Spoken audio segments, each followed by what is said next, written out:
பெலருஸோட அதிபரான லுகஷெங்கோ பத்திரிகையாளர் சந்திப்பப்போ வெகுண்டு எழுந்திருக்கார். ஒரிஷ்னிக் மிசைல் ரொம்ப டெரிபிளான ஆயுதம். இது காம்பேட் டியூட்டி டிசம்பர் மாசம் பெலரூஸ்ல ஆக போகுது. ஏன்? என்ன காரணம்? நீங்க ஒரு விஷயத்த புரிஞ்சுக்கணும். நம்ம உக்காந்து பேசி ஸ்ட்ரைக் பண்ணுமா, ஏதாவது தப்பாச்சுன்னா ஸ்ட்ரைக் பண்ணணுமா, ஸ்ட்ரைக் பண்ண முடியும். புட்டின் அவர்களோட உட்காந்து பேசி முடிவுகள் எடுக்க போறோம். ஏன் ஏன் இது போல விஷயங்கள் வருது? மேற்கு நாடுகள் தொடர்ந்து ப்ரொவோக் பண்ணிட்டே இருக்கிறாங்க. அதனால ப்ரொவோக் பண்ணாதீங்க, எங்களை நீங்க சீண்டாதீங்க. சீண்டுனீங்கன்னா அப்புறம் வேற மாதிரி ஆயிரும். மட்டும் இல்லாம இந்த போர் ஆரம்பிச்சது எதனால ஆரம்பிச்சது? உக்ரைன்னால ஆரம்பிச்சது. டொனஸ்க் மக்களை, டொனஸ்க்ல இருக்கக்கூடிய ரஷ்ய மொழி பேசக்கூடிய மக்களை எப்படி அடக்குனாங்க, ஆதிக்கம் செலுத்தினாங்க, அவங்க மேல கொலை பண்ணாங்க, விஷம் வச்சாங்க. என் கண்ணு முன்னாடி நடந்தது. தெரியுமா உங்களுக்கு? நான் பர்சனலா இந்த ரிசோர்ஸ், இந்த அணு ஆயுதங்கள் தயாரிக்கிறதுக்காக ரிசோர்ஸ் பண்றாங்க இல்லையா, இதெல்லாம் தப்பு தான். ஆனா நம்ம பர்சனலா ரிசோர்ஸ் அலோகேட் பண்ணி இது போல 100 கணக்குல பில்டு பண்ணும். அப்பதான் யூரோப்ல இருக்கக்கூடிய நேவல் பேஸ், ஏர் பேஸ்ன்னு எல்லாத்தையும் யூரோப் முழுவதும் சல்லியா நொறுக்க முடியும். அதான் ரொம்ப தேவை. அணு ஆயுதம் அதிகமான டிட்டரண்ட்டை கிரியேட் பண்ணும்.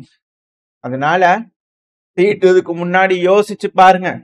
இதுக்கு முன்னாடி இல்லாத அளவுக்கு அணு ஆயுதம் இருக்க போகுது. அப்படிங்கிறது போல பெலரூஸோட அதிபரான லுகஷெங்கோ அவர்கள் மக்களை கூப்பிட்டு ஒரு பேட்டி கொடுத்துருக்காரு. ஏன்னா பெலரூஸ்ல அணு ஆயுதம் இல்லை, அது ஒரு அணு ஆயுதம் நாடு இல்லை. சமீபத்துல தான் நம்ம அணு ஆயுத நாடு அப்படிங்கிற டிக்ளேர் பண்ணாங்க. அதுக்கப்புறம் ரஷ்யா கிட்ட ரெக்வஸ்ட் வச்சு ஒன்னொன்னா வாங்கி தடவி பார்த்து வச்சுட்டு இருக்கிறாரு. எப்படி நார்த் கொரியா வாங்கிட்டு இருக்கிறாங்களோ அதே போல இவரும் ஒரு சைட்ல வாங்கி வச்சுக்கிட்டு இருக்கிறார், சேர்த்து வச்சுட்டு இருக்கிறாரு. எல்லாம் சீட் கட்டு மாதிரி. இப்போ வெயிட் வேணும் இல்லையா, வெயிட் வாங்கி சீட் வச்சுட்டு இருக்கிறாரு. அதாவது பெலரூஸா இருக்கட்டும், ரஷ்யாவா இருக்கட்டும், அணு ஆயுத ட்ராக் நோக்கி போக ஆரம்பிச்சிட்டாங்க டிஃபென்ஸுக்காக. இப்போ ரிட்டையர்டு மேஜர் ஜெனரல் யூஎஸோட ராண்டி மேனர் அவர்கள் இந்த வீடியோல இருக்கிறார் இல்லையா, அவர் தான் பத்திரிகையாளர் சந்திப்பப்போ பேட்டி எடுத்துக்கிறாங்க. மீடியாக்கள் தான், மீடியால வந்து பேட்டி கொடுத்துக்கிறாரு. அதாவது அமெரிக்கால காசும் இல்லை, ஒண்ணும் இல்லை. இது என்ன விளையாட்டு சாமான்னு நினைச்சிட்டீங்களா? இல்ல அணு ஆயுத சோதனைங்கிறது விளையாட்டா? அன்பார்ச்சுனேட்லி பிரசிடென்ட் இருக்கிறார் இல்லையா, டொனால்டு ட்ரம்ப் அவர்கள், அவர் சொல்றாரு, அமெரிக்காவோட மேஜர் ஜெனரல் தேவரு, அவருக்கு புரியல போல தெரியுது. அதாவது இது லேசுப்பட்ட வேலை இல்லை. கவர்மெண்ட் ரன் பண்றதுக்கே காசு இல்லை, ஒண்ணும் இல்லை. இது போல வேலை செய்யணும்னா ஆயிரக்கணக்கான நூற்றுக்கணக்கான மக்களுக்கு மேல தேவைப்படுறாங்க.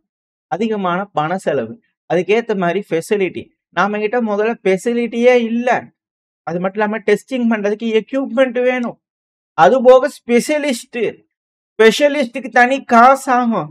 தெரியுமா தெரியாதா? இதெல்லாம் மில்லியன்ஸ் கணக்குல வந்து பாத்தீங்கன்னா மில்லியன் ஆஃப் டாலர் செலவாகும். பிராங்கா சொல்லணும்னா நாடு நடக்கிறதுக்கே காசு இல்லாம தருகணத்துவம் போட்டுறாங்க. இதெல்லாம் வேற ப்ரிப்பேர் பண்ணீங்கன்னா எங்கத்த போய் டெஸ்ட் பண்றது? யாரு வந்து டெஸ்ட் பண்ணுவா? எங்க வச்சு பண்ணுவீங்க? சேஃபா இருக்குமா? இது என்னங்க சும்மா என்ன கிரினேடா? சும்மா பிடிச்சி தூக்கி வீசி பார்த்து வெடிக்கிறதுக்கு இது என்ன கிரினேடா? டெஸ்ட் சைட்ல டெஸ்ட் பண்ணி பார்க்கறதுக்கு. அது மட்டும் இல்லாம நம்ம கிட்ட பெஸ்டான டேட்டா இருக்கு, சூப்பர் கம்ப்யூட்டர் இருக்கு. இதெல்லாம் வச்சு நம்ம சோதனை பண்றதுக்கு எல்லாம் பண்ணாலுமே ரஷ்யாவுக்கு சீனாக்கு தான் இதனால பெனிஃபிட்.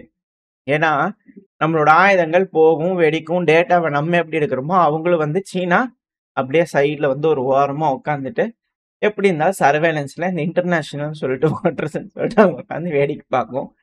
சேட்டலைட்லாம் ரீடைரக்ட் பண்ணிடுவாங்க, அங்கேயே மொஞ்சிட்டு இருப்பாங்க. இப்போ நார்த் கொரியா கிட்ட சேட்டலைட் இருக்குது, ஈரான் கிட்ட சேட்டலைட் இருக்குது, ரஷ்யா கிட்ட இருக்குது, பெலரூஸ் கிட்ட இருக்குது, ஆப்பிரிக்கா நாடு கூட சேட்டலைட் வந்துருச்சு. எத்தனை சேட்டலைட் வந்து உலா வரும். இது போல பண்றதுனால நம்மளோட டேட்டாஸ் எல்லாமே அவங்களுக்கு தான் போகும். இதெல்லாம் புரிஞ்சுக்கிட்டு பேசுறாரா இல்ல புரியாம பேசுறாரான்னு தெரியல அப்படிங்கிறத உட்காந்து பிராங்கா அவங்க நாட்டு அதிபரை பத்தி கழுவி ஊத்திட்டு இருக்கிறாங்க ராணுவ ஜெனரல்ஸ்லாம். அப்பா வேணாம், சொன்னா கேளுங்க, அணுவாயு சோதனை பண்ணீங்கன்னா எல்லாரும் ஆரம்பிச்சிருவாங்க, கொஞ்சம் கம்முன்றுங்க. அதனால பலர் வந்து பண்ணா குற்றச்சாட்டுகள். ஏன்னா இவங்க சோதனை பண்றீங்கிறாங்க, அப்ப ஈரான் பண்ண என்ன தப்பு அப்படின்னு பலரும் கேட்பாங்க இல்லையா? ஈரானோட நட்பு நாடுகள் கேட்பாங்களா மாட்டாங்களா? அது போல விஷயங்கள். அது மட்டும் இல்லாம மேற்கு நாடுகளுக்கு வந்து சோதனைகள் ஸ்கை நியூஸ் கழுவி கழுவி ஊத்துறாங்க அங்க வந்து உட்காந்துட்டு. அது எம்பிஸ்ல எல்லாரும் அசஸ் பண்ணியிருப்பாங்க, எல்லாம் பண்ணியிருப்பாங்க இல்லையா? யூகேல தான். அவங்க என்ன சொல்றாங்கன்னா, திரும்பி வந்து F-35 வாங்குறாங்களாம். இதனால ரிட்டர்ன் பண்ணலாம். அணு ஆயுதத்தை கொண்டு போய் போடக்கூடிய ஒரு ஸ்டெல்த் நெக்ஸ்ட் லெவல், அதாவது நெக்ஸ்ட் வேற லெவலான ஒரு ஃபைட்டர் இல்லையா? ஃபைட்டர் ஜெட் இல்லையா? இந்த ஃபைட்டர் ஜெட் வேற லெவலான ஃபைட்டர் ஜெட் வச்சிருக்கக்கூடிய நம்ம அதிகப்படியா இன்க்ரீஸ் பண்றதுனால நம்ம டிட்டர் பண்ணலாம். அதிகமா வாங்கி வச்சுக்கலாம் அப்படிங்கிறது போல யோசனையில இருக்கிறாங்க. அதுக்கு எல்லாரும் வந்து பாத்தீங்கன்னா, பேப்பர் டைகர் பேப்பர் டைகர்ன்னு பேசுனாங்க இல்லையா? இங்கிலீஷ் பேப்பர் டைகர்ன்றது உண்மையாலுமே யூகே தான். முதல்ல ஆளுங்க இருக்காங்களா? அதாவது ஏகப்பட்ட ப்ராப்ளம்ஸ் இருக்குது நம்ம நாட்டுல. அதுல மிக முக்கியமான ப்ராப்ளம்ங்கிறது இன்ஜினியர். இன்ஜினியர்ஸ் இருக்கிறாங்களா? சரி. பைலட் இருக்கிறாங்களா? ஆளே இல்லையா? பாட்டுறதுக்கே இல்ல. ஓ! அதுதாங்க உக்ரைன்ல இருந்து புடிக்கிறாங்கல்ல. ஆ உக்ரைன்ல இருந்து புடிக்கிறாங்க. எல்லா பக்கமும் புடிச்சிட்டு போறாங்கல்ல. அப்புறம் என்ன? புடிச்சுக்குவாங்க எல்லாம். அதெல்லாம் ஒண்ணும் பிரச்சனை இல்ல. ஆனா இவங்க கேட்கறது, ஓ! அவங்களுக்கு இங்கிலீஷ் தெரியாதோ? சோ ஆளுங்களே இல்ல. காம்பேட் ரெடினஸ்ல நம்ம இவ்ளோ குடுக்குறோம், அவ்ளோ குடுக்குறோம்னு சொன்னாலும், ராணுவத்துல சேர்றதுக்கு ஆள் இல்ல முதல்ல. இதுல நீங்க எக்யூப்மென்ட் வாங்கி தளன்னு வச்சீங்கன்னா, அத தொடச்சு வைக்கிறதுக்கு கூட ஆள் இல்லையே. இத வாங்கி வச்சு என்ன பண்ண போறீங்க? ஏன்னா 2030ல இவ்வளவு வாங்கலாம், அவ்வளவு வாங்குறேன்னு பிரைம் மினிஸ்டர் வந்து யூகேவோட பிரைம் மினிஸ்டர் ஸ்டார்மர் அவர்கள் தரப்புல இருந்து ஸ்டேட்மெண்ட் 12 F-35 வாங்கிருவீங்க. யார் அது கொண்டு வந்து டெலிவரி பண்ணிட்டு போயிட்டா, அது கொண்டு போய் பத்திரமான இடத்துல வைக்கிறதுக்கு கூட ஆள் இல்லையேப்பா! அப்படிங்கிறது போல யூகே தரப்புல இருந்து செய்திகள் வந்துகிட்டு இருக்கு. மீடியாக்கள் தரப்புல இருந்து செய்திகள் வந்துகிட்டு இருக்கு. உண்மையா என்னன்றத அவங்க தான் சொல்லணும். ஏன்னா இதே போல தொடர்ந்து அடுத்தது அமெரிக்கா தரப்புல இருந்து இந்த துளசி கபாட் அவர்கள் இவங்க என்ன சிங்க்ல தான் இருக்கிறாங்களா? இல்ல நான் சிங்க்ல இருக்காங்களா? இல்ல என்ன ஏதுங்க தெரியல. நேஷனல் இன்டெலிஜென்ஸ் டைரக்டர் இருக்கிறாங்களே யுஎஸோட டைரக்டர். அவங்க தரப்புல இருந்து ஒரு விஷயம் ஒத்துக்கிட்டு இருக்காங்க. ஆமாங்க. வாஷிங்டன் ஆன நாங்க பல ஆட்சி மாற்றம் பல நாடுகள்ல வந்து பாத்தீங்கன்னா மாறுறதுக்கு நாங்க வேலைகள் பார்த்திருக்கிறோம் தான். அது அமெரிக்கால இருக்கிற வாஷிங்டன் மென்ஷன் பண்றாங்க. வாஷிங்டன் கேபிட்டல் இல்லையா? சோ அதனால மைண்ட் செட் இருந்தது அந்த டைம்ல அமெரிக்கால.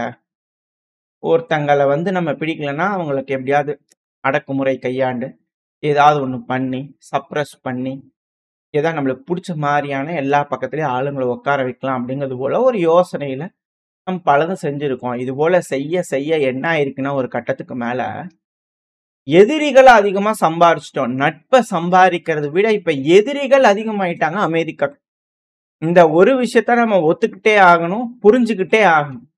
அதனால நம்ம எதிரிகளை அதிகமா வளர்த்திட்டோம். அந்த மைண்ட் செட் வந்து கொஞ்சம் வெளியே வரணும். ஆனா ரொம்ப நீண்ட தூரம் போயிட்டோம் அப்படிங்கிறது போல துளசி கபாட் அவர்கள் தரப்பு ஸ்டேட்மெண்ட் வருது. இதுக்கு இவங்க அப்ரூவர் ஆயிட்டே இருக்கிறாங்க. ஆமா, உக்ரைன்ல ஆட்சி கலைப்பு பண்ணது நாங்க தான். இது ஒரு ப்ராக்சி யுத்தம் தான். அதனால மார்க்கோ ரூபியோ அவர்கள் அப்ரூவர் ஆனாரு. இப்ப என்னன்னா இவங்க வந்து அப்ரூவர் ஆகுறாங்க. நம்ம நாட்டுல வேலை அதிகமா அமெரிக்கா செலவு பண்ணிக்கிறாங்க. பங்களாதேஷ்ல ஆட்சி கலைப்பு பண்ணிக்கிறாங்கன்னு ஏகப்பட்ட விஷயங்கள் இவங்க அப்ரூவலா மாறிட்டு இருக்கிறாங்களே என்ன காரணம் அப்படின்ற கேள்விகள் வருது இல்லையா? இப்ப அமெரிக்காவோட அரசியல்லே யாராவது சப்ரஸ் பண்ண வேலைகள் பார்க்குறாங்களா? அப்படிங்கிற கேள்விகள் வருது. ஏன்னா, இப்போ கமலா ஹாரிஸ் அவர்கள் தரப்பின் ஸ்டேட்மெண்ட். அதாவது 2028ல ஒரு எலக்ஷன் வருதுல்ல அதிபர் தேர்தல். இப்ப அதுல வந்து பார்த்தீங்கன்னா, 16 வயசு, 18 வயசு இருந்தாலே அ ப ஓட்டு போடுறதுக்கான உரிமம் வந்து பார்த்தீங்கன்னா, நம்ம குடுக்கணும். அது 16 வயசுலேருந்தே குடுக்கணும் அப்படிங்கிறத அவங்க சொல்றாங்க. கமலா ஹாரிஸ் அவர்கள். ஏன் என்ன காரணம் அப்படின்னா, பேண்டமிக்ல கஷ்டப்பட்டுருக்காங்க. அவங்க தான் வந்து கிளைமேட் கிரைசிஸ்ல கஷ்டப்பட போறாங்க. நம்மலாம் வாழ்ந்து முடிச்ச கட்ட. அவங்க வாழ போற கட்ட. ரொம்ப நாளைக்கு இருப்பாங்க இல்லையா? அது இது மட்டும் நம்ம வீட்டு. இப்ப 16 வயசு இருக்கிறவங்க ஓட்டு போட்டா தானுங்க, அவங்களோட அ யங் ஏஜ் அவங்களோட ஓல்ட் ஏஜ் வரும்போது, அதுக்கேத்த மாரியான ஒரு தலைவர்கள் ஏதாவது ஒரு பிளான குடுத்தாங்கன்னா, அத புரிஞ்சுகிட்டு ஓகே. இது வருமா? வராதா? நாட்டுக்கு தேவையா? இல்லையான்ட்டு முடிவுகள் எடுக்க முடியும். அது மட்டும் இல்லாம, இவங்க சொல்லக்கூடிய விஷயங்கள வச்சு பார்க்கும்போதே உங்களுக்கு ஒரு விஷயம் புரியும். அதாவது ஆ இவங்க வாழக்கூடிய சூழ்நிலை அப்படிங்கிறது ரொம்ப மோசமான ஒரு சூழ்நிலை. அதுவும் இல்லாம எஜுகேஷன் வேற வந்து பார்த்தீங்கன்னா, அவங்களுக்கு இது பேண்டமிக்ல வந்திருப்பாங்க. அவங்க நெனைச்சக்கூடிய ஸ்கூல் கிடைச்சிருக்காது, யுனிவர்சிட்டி கிடைச்சிருக்காது. அதுவும் ரொம்ப கஷ்டமா அவங்களுக்கு வேணுங்கிற மேஜர கூட அவங்களால சூஸ் பண்ண முடியாது, கிடைக்காது. ஒரு நார்மலான வருமானம் கூட அவங்களுக்கு வராது. ரொம்ப மோசமான ஒரு சூழ்நிலையில இருக்கிறவங்க அவங்க தான். அவங்களுக்கு தானே தெரியும். இந்த ஒரு காரணத்தினால 16 வயசுலேருந்து ஓட்டு போறதுக்கு அனுமதி பண்ணணும். வோட்டிங் ஏஜ் குறைக்கணும் அப்படிங்கிறது போல கமலா ஹாரிஸ் அவர்கள் சொல்லிக்கிறாங்க. ஆன்டி இன்கம்பன்சி இன்கிரீஸ் பண்ணது பார்க்குறாங்களா அப்படின்ற கேள்விகள் இருக்கு. நார்மலா சின்ன வயசுல இருக்கிறவங்களுக்குலாம் இருக்கக்கூடிய அரசாங்கம் பிடிக்காது. ஏதோ ஒரு வகையில அதிகமா பிடிக்காத விஷயங்கள் நடந்திருக்கும். அவங்களோட வாழ்க்கையும் வந்து பார்த்தா பெருசா அந்த அளவுக்கு எதுவும் இருக்காது. ஸோ அந்த ஒரு கஷ்டத்துல இருக்கிறவங்க ஆளுகின்ற அரசாங்கத்துக்கு எதிரா ஓட்டு போறதுக்கு வாய்ப்பு இருக்கு இல்லையா? ஸோ ஆன்டி இன்கம்பன்சிலாம் ஜெயிச்சுருவாங்களா? அப்படிங்கிறது போல ஏதோ யோசிக்கிறாங்களா என்னன்னு தெரியல. பட் இது போல விஷயங்கள் அங்க அமெரிக்கால நடந்துகிட்டு இருக்கு. ஸோ இத வந்து கேபிட்டலைஸ் பண்றாங்களா? பல நாடுகள் வந்து பார்த்தீங்கன்னா, எப்படி அமெரிக்கா பல அரசியல்வாதிகள கையுக்குள்ள போட்டுட்டு, வேணுங்கிற மாரி ஒருத்தங்கள டெமோக்ரஸின்னு சொல்லி எல்லாத்துக்கிட்டயும் வந்து வேணுங்கிற அளவு உட்கார வைக்கிறாங்களோ, ஸோ அதே மாரி சீனா, ரஷ்யா மத்த நாடுகள்லாம் கொஞ்சம் இன்வெஸ்ட் பண்ணி, அமெரிக்காக்குள்ளேயே வந்து வேணுங்கிற ஆளுங்கள உட்கார வச்சுருவாய்ங்களாம். பப்பட் ரெஜிம உட்கார வச்சுருவாங்க. ஸோ அதுபோல ஒரு எண்ணங்கள் வருதா? ஸோ அதனால தான் துளசி கபாட் அவர்கள் அப்ரூவலா மாரி இது போல நடக்குதுப்பா. இது போல இவங்கலாம் பப்பெட்டு, இவங்களுக்கெல்லாம் ஓட்டு போடாதீங்க அப்படிங்கிறது போல ஏதாவது மாற்றம் கொண்டு வருவாங்களா பேச்சுல? என்ன நடக்கும்ன்றது பார்த்தலாம். ஆனா இன்னொரு சைடு நீங்க ரஷ்யா எடுத்துக்கிட்டீங்கன்னா, அது எப்பவும் போல வீர விளையாட்டுகள் அதிகமா நடந்துகிட்டு இருக்கு. அதிகமான தாக்குதல்கள். ஒன்லி எலக்ட்ரிக்கல் இன்ஃப்ராஸ்ட்ரக்சர் முக்கியமான வேர்ஹவுஸ் மிக முக்கியமான பகுதிகள தாக்குதல் பண்ணிட்டு இருக்காங்க. செர்னிஹிவ் தொடர்ந்து தாக்குதலுக்கு உட்படுது. அங்க ஒரு டிவி டவர் அடிச்சுட்டாங்க. அந்த பகுதியெல்லாம் போகாதீங்கப்பா அப்படிங்கிறது போல சொல்லிட்டு இருந்தாங்க. ஏகப்பட்ட விஷயங்கள்.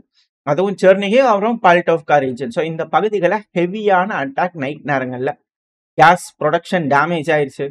பால்டோவ்கா டிஸ்ட்ரிக்ட்ல மிக பெருமளவுல தீ விபத்து நடந்துகிட்டு இருக்கு. அதையும் புரொடக்ஷன் ஃபெசிலிட்டிஸ்லாம் தீப்பிடிச்சு எரிய ஆரம்பிச்சிருச்சு.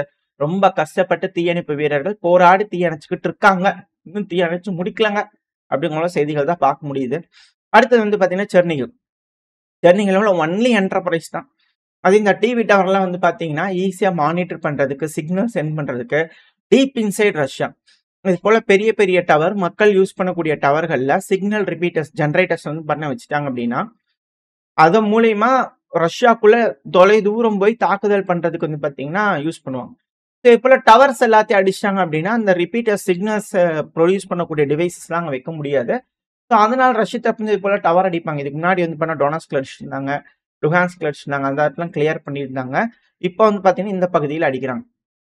இந்த டவர்ஸ் ரொம்ப ரொம்ப முக்கியம். அதெல்லாம் உக்ரைன் கிட்ட இருந்து போயிட்டு இருக்கு. ஸோ செர்னிஹிவ் அடுத்தது பால்டோவ்கா. ஸோ இந்த பகுதியில ஹெவியான அட்டாக் இங்கேயும் தீப்பிடிச்சிருந்திருக்கு அப்படிங்கிறது போல செய்திகள் வந்துகிட்டு இருக்கு. இமேஜஸ் விட்டுக்கிட்டு இருக்காங்க. ஸோ ஓரளவுக்கான தகவல்கள் இந்த பதிவுல பார்த்துருப்போம்னு நினைக்கிறேன். இதோட இந்த பதிவை நான் முடிச்சுக்கலாம். இந்த பதிவு எப்படி இருந்துச்சு உங்களுக்கு பிடிச்சிருக்கா? பிடிச்சுனா லைக் பண்ணிட்டு உங்க ஃப்ரெண்ட்ஸ் நம்மளோட ஷேர் பண்ணிக்கோங்க. அது கூடவே மறக்காம நம்ம சேனல் வந்து சப்ஸ்கிரைப் பண்ணலாம். மறக்காம சப்ஸ்கிரைப் பண்ணிக்கோங்க. இந்த பதிவு நல்லா இருக்கும்னு நம்பிக்கை. அடுத்த பதிவு சந்திக்கிறேன். அது வரைக்கும் ஸ்டே சேஃப். பாய்.